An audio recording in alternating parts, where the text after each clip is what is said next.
Meu nome é Bruno e você está no Ponto de Partida. Seja bem-vindo. Olha, se você não é fanático por história em quadrinho, talvez esteja estranhando toda essa repercussão em cima de um novo filme de super-heróis que está estreando essa semana no cinema.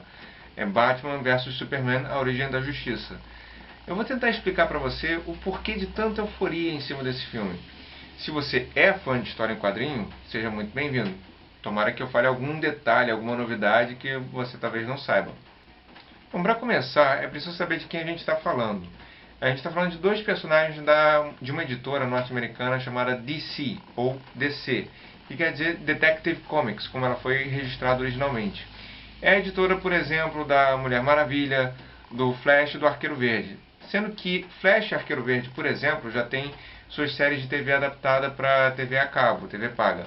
A grande concorrente da DC, ou DC, como você preferir, é a Marvel Comics. Essa é a editora dos Vingadores, por exemplo, que tem o Capitão América, o Hulk, o Homem de Ferro, o Homem-Formiga, a Viúva Negra, o Gavião Arqueiro e vários outros personagens. Também é a editora dos X-Men, incluindo o Wolverine. E também é editora, por exemplo, dos Guardiões da Galáxia e do Homem-Aranha, por exemplo, de vários personagens. Como são de duas editoras diferentes, dificilmente se vai ver um encontro no cinema entre os personagens das duas. Então, vai ser muito difícil você ver, por exemplo, o Superman e o Homem-Aranha. Nas histórias em quadrinhos, já teve encontro entre, por exemplo, o Batman, que é da DC, e o Hulk, que é da Marvel. Mas foram eventos muito raros e que tiveram que ter uma negociação muito longa. Então, você ver essa adaptação no cinema seria muito, muito difícil. A pergunta que deve estar na sua cabeça é, se o Batman e o Superman são da mesma editora, por que demorou tanto a ter um filme com os dois? A resposta para isso é direito autoral. A Marvel Comics ela tem bem menos dificuldade de licenciar seus personagens para os estúdios cinematográficos, porque a maior parte deles tem um autor em comum, chamado Stan Lee, que é um grande roteirista de história em quadrinho norte-americano. E o Stan Lee está vivo e está trabalhando, o que facilita um bocado a negociação. Já a DC ela tem muito mais dificuldade, porque além de serem muitos personagens, cada um deles tem um autor diferente. Então, na hora de licenciar isso para um estúdio cinematográfico, tem que negociar com muitos autores que na maior parte são inclusive falecidos. Então você tem que acabar negociando com os herdeiros, o que dá muita burocracia. O resultado disso é que nos últimos 20 anos, você teve muito mais filmes da Marvel do que da DC. Só para citar alguns exemplos, assim, nos últimos 20 anos você teve 5 filmes dos X-Men, 2 só do Wolverine, 2 do Capitão América, 2 do Hulk, fora Guardiões da Galáxia, Demolidor, Elektra, também teve 5 do Homem-Aranha, contra 3 filmes do Batman e 1 do Lanterna Verde, que foi uma grande decepção. Falando então um pouco dos personagens. Primeiro, Superman. Se você é da década de 80 ou antes da década de 80, você deve estar se perguntando, é o Super-Homem? É o Super-Homem. Por que essa diferença de nomes? Isso se deu na publicação do personagem pela primeira vez no Brasil, que foi feito por uma editora chamada Ebal, que quer dizer Brasil América Latina. A Ebal tinha um comportamento que eu não sei explicar direito, que ela traduziu o nome de alguns personagens. Não todos. Por exemplo, Batman sempre foi Batman, nunca foi Homem-Morcego. Mas vários personagens como Super-Homem ela traduziu. E outros personagens ela ainda adaptou. Então, por exemplo, a Lois Lane eles adaptaram para Miriam Lane. Miriam e não Lois. Porque eles achavam que Lois eles não iam pegar muito bem a sonoridade em português. Depois disso, a Ebal ela transferiu os direitos para Abril Jovem, que comprou esses direitos e começou a publicar. A Abril Jovem ela resolveu manter Super-Homem até o final da década de 90, quando ela resolveu mudar o nome para Superman. Até porque vários produtos com o nome Superman já estavam chegando no Brasil sem tradução. Então, os filmes, por exemplo, da década de 80, elas sempre chamaram Superman e não Super-Homem. Daí, quando a Abril cedeu os direitos para Panini, quem publicava os heróis da DC na América Latina e na Europa, ela manteve o nome Superman. Superman, ele é kryptoniano, ele não é humano. Ele pode ter as feições humanas, ele pode ter a anatomia humana, mas ele é originário do planeta Krypton, ele é, portanto, um alienígena. Ele é filho de Jor-El e Lara Orvan. O nome original dele é Kal-El. Ele é filho de 2 cientistas notórios do planeta Krypton. que tentam avisar para os governantes que Krypton está para colapsar, ele está para se autodestruir. E os governantes não dão ouvido a esses dois cientistas, principalmente não dão ouvido a Jor-El, então o planeta se destrói. Mas pouco antes do planeta se destruir, o Jor-El coloca o filho numa cápsula, num foguete e manda para o nosso planeta. Um detalhe importante é que ele planejou isso, ele manda propositalmente para o nosso planeta, não é aleatório.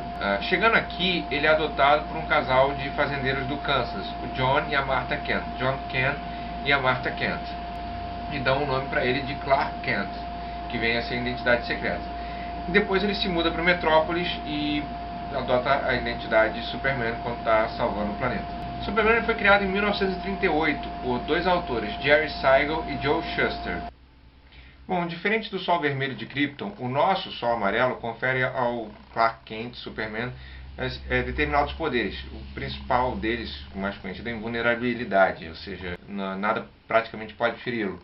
Mas também super força, super velocidade, ele pode voar, tem visão de calor, visão de raio-x e vários outros superpoderes, super audição, por exemplo. Bom, já o Batman, bem diferente do seu colega, ele é bem humano, ou seja, ele não tem superpoderes, só um imenso intelecto e um bom treinamento físico. Batman foi criado em 1939, portanto um ano depois da criação do Superman, por Bob Kane, um autor norte-americano, que teve a ajuda de Bill Finger, que é um coautor que é bem menos conhecido do público. Bom, Bruce Wayne, o alter ego civil do Batman, ele é um bilionário, um empresário bilionário. Ele tem um ponto em comum com Kal-El ou Clark Kent, ou Superman. Ele também é órfão, sendo que ele viu os próprios pais serem assassinados na sua frente quando era criança. Então ele desenvolve um senso de justiça um pouco distorcido, de querer fazer justiça com as próprias mãos. E ele, desde pequeno, ele viaja mundo afora estudando várias coisas, principalmente artes marciais e ciências forenses. Quando tem mais ou menos 20 anos, ele volta para Gotham City e resolve combater o crime com as próprias mãos, fazendo justiça com as próprias mãos. E para isso ele usa a fortuna que ele herdou dos pais, que é Thomas Wayne e Martha Wayne, e, por exemplo, desenvolve vários equipamentos. Ele também estudou engenharia, constrói Batmóvel e funda a Batcaverna.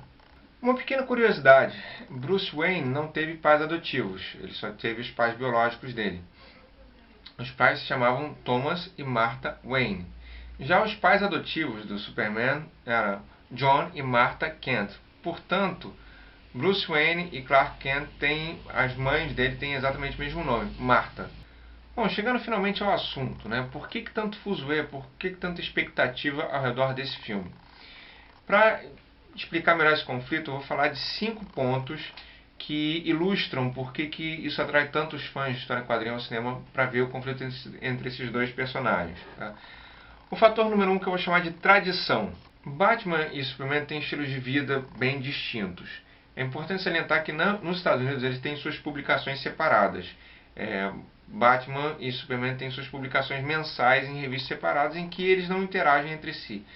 Tem também momentos em que eles interagem um com o outro em revistas comuns, principalmente quando estão dentro da Liga da Justiça, que é um grupo de super-heróis equivalente da DC aos Vingadores da Marvel. Mas eles atuam inclusive em cidades fictícias diferentes. Bruce Wayne, Batman em Gotham City e Superman, Clark Kent em Metrópolis. Nos quadrinhos existe uma tradição de que quando dois heróis se encontram pela primeira vez há um conflito, há uma briga. Depois isso é resolvido e eles se juntam contra uma ameaça em comum, contra um supervilão, por exemplo. Mas o primeiro encontro é sempre um confronto. Se você me perguntar por que isso acontece, eu não sei dizer exatamente. Exceto que me parece, como eu falei, ser uma tradição. É mais ou menos como um time de futebol. Um clássico de futebol, um Fla-Flu, um Corinthians e São Paulo, Corinthians e Palmeiras. É muito aquela implicância assim de o meu herói é melhor que o seu herói, o meu herói pode dar uma surra no seu herói.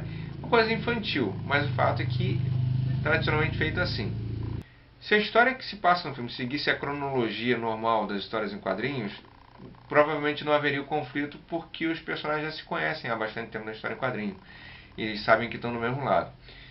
Mas neste filme eles vão abordar como se eles estivessem se encontrando pela primeira vez, provavelmente. Isso tem dois motivos. O primeiro motivo é bem prático, para facilitar a compreensão do público. Então não existe nenhuma referência do Batman, por exemplo, à trilogia anterior do Christopher Nolan, os 3 filmes do Christopher Nolan, até porque o Superman não aparece em nenhum momento, nem é citado em nenhum momento nos 3 filmes anteriores do Batman. Neste filme, o Batman é interpretado por Ben Affleck. Se você quiser entender melhor esse novo filme, eu recomendo você assistir Homem de Aço, do mesmo diretor, Zack Snyder. Ele explica a origem do herói e é a primeira vez que você vai ver o Henry Cavill interpretando o Superman. Ele é responsável por reiniciar a cronologia do Homem de Aço no cinema, porque os outros filmes anteriores estavam muito desgastados, estavam muito antigos, e o último, que é do Bryan Singer, não agradou muito aos fãs. Então há um reinício, um reboot, como chamam, da sequência do Homem de Aço, do Superman. O segundo motivo de os fãs estarem com essa expectativa toda em relação ao filme é visão política e ideologia. Deixa eu desenvolver. O motivo número 2, que vai atrair os fãs dos quadrinhos ao cinema para ver esses dois heróis, é porque eles são de realidades muito distintas, tanto pelas personalidades, pelos poderes ou ausência dos poderes deles, quanto pelos mundos em que eles vivem. São mundos bem distintos. Pegando então o Superman, Metrópolis. Metrópolis é uma cidade até idealizada, com uma arquitetura bem moderna, com pouquíssima criminalidade urbana, pouquíssima desigualdade social. Ela é sempre retratada assim de dia, e uma outra coisa que chama a atenção é bem limpinha. As ruas são limpas, as pessoas se vestem elegantemente. Já Gotham City é um bocado diferente. Ela é suja, metafórica e literalmente. É uma cidade representada com muita desigualdade social, muita criminalidade urbana e muita sujeira. E ela é geralmente retratada à noite. O Superman, ele é o protetor dessa cidade, geralmente de ameaças alienígenas. Então, as ameaças à metrópole são geralmente vindas de fora, são invasores alienígenas, ou, por exemplo, vilões que são acidentes de laboratórios, acidentes de pesquisa científica, ou até de projetos científicos, mas dificilmente você tem ele combatendo um criminoso comum. A Metrópolis é muito vítima de terrorismo, mas não necessariamente um terrorismo islâmico. É vítima de um terrorismo externo, né, como sempre.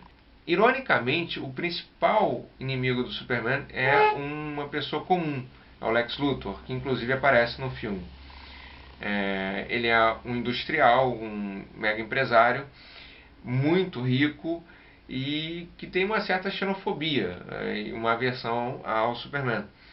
Ele é retratado como um cientista ou engenheiro, empresário de uma mega corporação tecnológica.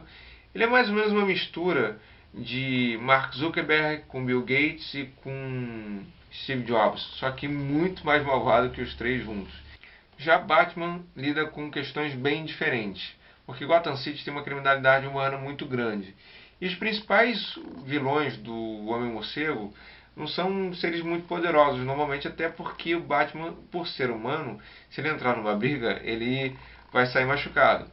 Então, uma parte dos inimigos dele são psicopatas e lunáticos e serial killers, que quando são presos, geralmente ficam confinados num manicômio judiciário chamado Asilo Arkham, que você já deve ter ouvido falar dos jogos do Batman, né? Arkham City, Arkham Knight e assim por diante. Faz referência a esse manicômio que existe nas histórias em quadrinhos. Então, o foco das histórias do Batman, ou o estilo das histórias do Batman, geralmente são detetivescas. Era uma mistura de Sherlock Holmes com Rubem Fonseca ou Agatha Christie. Não tem muito efeitos sobrenaturais. De vez em quando tem, mas é muito mais uma coisa detetivesca e com um drama psicológico. Ao passo que as histórias do Superman são muito mais ficção científica ou realismo fantástico. Então, o foco do Superman ele é muito manter a paz em Metrópolis, e o foco do Batman ele é muito mais fazer justiça. E isso esbarra num ponto crucial que pode ser o conflito entre os personagens, que é o respeito à lei. A principal crítica do Superman em relação ao Batman se refere aos métodos que ele usa para combater o crime. Batman, ele age sempre à margem da lei. Então ele não tem, por exemplo, restrição em usar de violência para interrogar alguém que ele considera culpado. Ele também não pede mandato judicial para entrar numa cena de crime ou numa propriedade privada para investigar e colher evidências ou pistas do crime. Ele também não respeita a jurisdição, ele prende qualquer pessoa em qualquer lugar do mundo. Ele age, portanto, à margem da lei. Algo que você deve estar se perguntando: bom, e o Superman, ele age dentro da lei? A resposta é: normalmente sim. Até porque não existe lei contra invasão alienígena ou acidentes de laboratório que dão superpoderes a pessoas e assim por diante. Então ele age em casos de exceção. E, como falei, não é obrigado a usar de muita violência, porque ele é muito poderoso. Superman é um personagem extremamente poderoso. Para machucá-lo é necessário alguém igualmente poderoso. Estas divergências sobre visão de justiça traz o conflito dos personagens à flor da pele. Isso é muito assinalado pelos fãs. Os fãs, por exemplo, do Superman tendem a ver o Batman como um fascista, porque tenta resolver tudo com as próprias mãos na base da violência. E os fãs do Batman tendem a ver o Superman como muito passivo. É mais ou menos a diferença que você vê entre... Valeu, moto. É mais ou menos a diferença que você vê entre aquelas pessoas que dizem que a prisão não deve ser o hotel 5 estrelas, que bandido tem que ficar na cadeia mesmo, tem que pagar pelos seus erros e tem que sofrer, e aquelas pessoas que dizem que tem que ter menos cadeia e mais escola, que você tem que educar as pessoas para que elas não cometam crimes. Se você, com um pouquinho mais de devaneio, você pode dizer que diante de uma situação muito violenta, urbana, o Batman ele representa a revolta do indivíduo e o Superman ele tende a parecer a ação do Estado. O terceiro grande fator eu vou chamar de Davi versus Golias. Você pensa que na diferença entre os personagens isso acirra muitos conflitos, então você tem que lembrar que o Superman, como eu já falei várias vezes, ele é muito poderoso. Então, para alguém para feri-lo, tem que ser igualmente muito poderoso. É por isso que ele vive enfrentando alienígenas. Já o Batman, ele é muito humano. Então, se ele usa de violência contra os criminosos, ele também sai muito machucado das brigas. Então, as pessoas tendem a pensar assim: como é que o Batman poderia derrotar o Superman? Isso é uma questão bem interessante. Inclusive, no trailer, tem uma frase do Superman que ilustra bem isso. Ele fala assim: fique no chão, se eu quisesse você já estaria morto. E é verdade, com os poderes que ele tem, ele poderia matar o Batman a qualquer momento. Nas histórias em quadrinhos, o Batman ele é tido como um dos personagens mais inteligentes do universo DC. Então é bem provável que ele use esse fator para tentar derrotar o Superman. Mas a principal característica dele que dá a chance dele derrotar o Superman é uma frase que tem numa série chamada Silêncio em português, Hush em inglês, que ele diz o seguinte: se Clark quisesse, ele poderia me esmagar contra o asfalto usando sua super velocidade, mas eu sei como ele pensa. Além da Kryptonita, ele tem uma grande fraqueza. No fundo, essencialmente, Clark é uma pessoa boa, e no fundo eu não sou.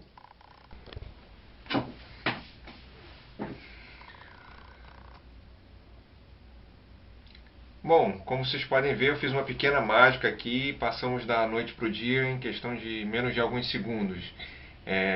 De Gotham City para Metrópolis em questão de alguns frames. Deixa eu explicar o que aconteceu. A minha câmera estava com a bateria no finalzinho e arriou. E como já estava muito tarde, estava gravando de madrugada, não dava tempo de recarregar e começar tudo de novo. Então eu deixei para o dia seguinte. Mas a boa notícia é que eu já estou terminando, então fica comigo. Quarto grande fator que eu vou chamar a atenção de por que os fãs estão indo tão ansiosos ao cinema para ver esse encontro entre o Batman e o Superman se deve em relação aos filmes anteriores, que eu vou chamar de frustrações anteriores. Começando pelo Batman, né? No Batman não é exatamente uma frustração, mas uma ansiedade, por causa dos 3 filmes anteriores do Batman dirigidos pelo Christopher Nolan. O que acontece é que esses 3 filmes eles agradaram muito aos fãs, porque eles revitalizaram a franquia do Homem-Morcego. O Christopher Nolan ele conseguiu desenvolver um filme que captou bem a essência do personagem e da cidade dele. Então isso agradou muito aos fãs, porque antes do Christopher Nolan, teve um outro diretor chamado Joel Schumacher que desagradou muito aos fãs, porque ele tinha feito uma versão muito estereotipada e caricata e até infantilizada do personagem. Tava um Batman meio abobalhado. Então há muita ansiedade em relação ao Zack Snyder sobre se ele vai conseguir manter a essência do personagem, que foi uma coisa que o Christopher Nolan conseguiu fazer muito bem. Inclusive teve muitos fãs que torceram o nariz quando o Ben Affleck foi escalado para reviver o personagem, porque o Christian Bale tinha feito um Batman muito bom e tinha feito um Bruce Wayne melhor ainda. Já as apreensões dos fãs do Superman são mais antigas, porque a série de filmes do Superman que agradou, ela começou em 78 e terminou em 87. Foram 4 filmes de diretores diferentes, os 2 primeiros de um diretor só. E tinha agradado muito aos fãs. O Superman era interpretado pelo Christopher Reeve, aquele ator que depois ficou paralítico. Mas recentemente causou uma grande frustração. O Bryan Singer, ele era um diretor que tinha se dado muito bem na franquia dos X-Men. Ele tinha dirigido os 2 primeiros filmes dos X-Men. E ele tinha ficado com a bola bem cheia, porque ele tinha feito um bom trabalho com esses 2 filmes. E ele foi escalado para fazer um novo filme de Superman já no início, em 2006, se eu não me engano. Só que esse filme decepcionou muito aos fãs. Foi uma frustração dupla, porque se esperava muito desse diretor. E o filme desagradou muito, porque ele não recontou a origem do personagem. Ele meio que fez uma continuação dos filmes da década de 80 e do final da década de 70, que o primeiro filme era de 78.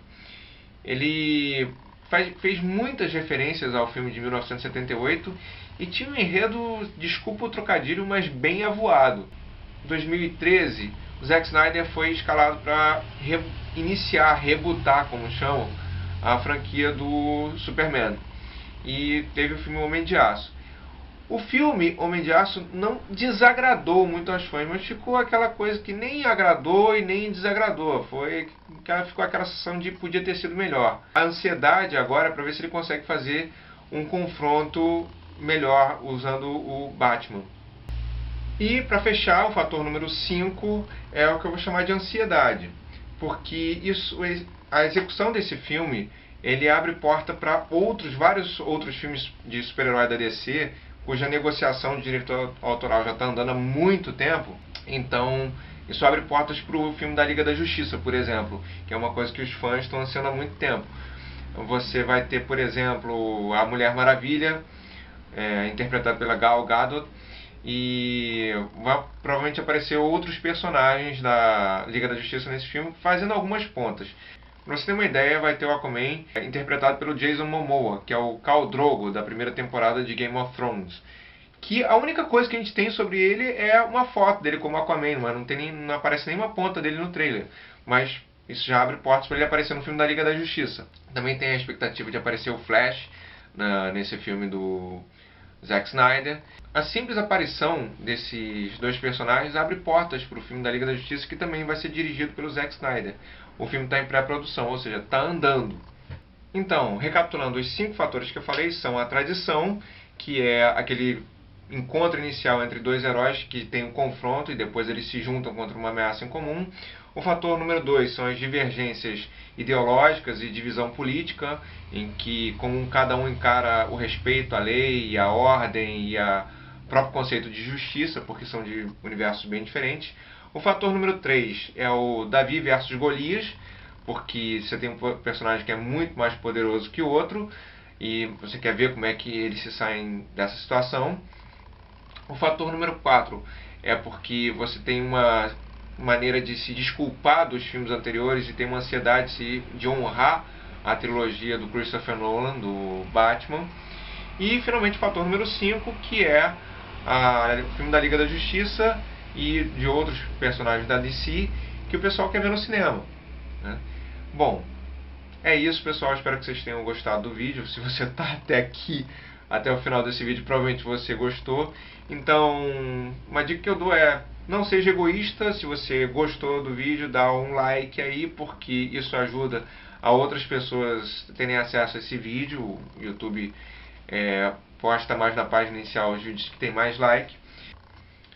Se você tiver interesse em ver outros vídeos, se inscreva no canal, porque aí o YouTube ele te notifica na sua página inicial quando você estiver logado de se houver outros vídeos desse canal. Por enquanto ainda não tem, que esse é o primeiro vídeo do canal, mas se vocês me incentivarem eu faço mais vídeos.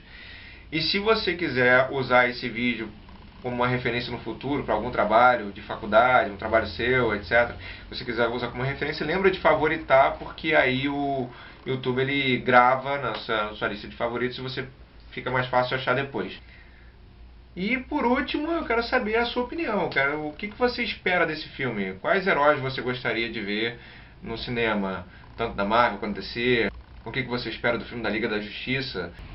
E pelo menos agora você tem algum assunto para puxar com seus amigos nerds, sua namorada nerd, seu namorado nerd, sobre esse filme.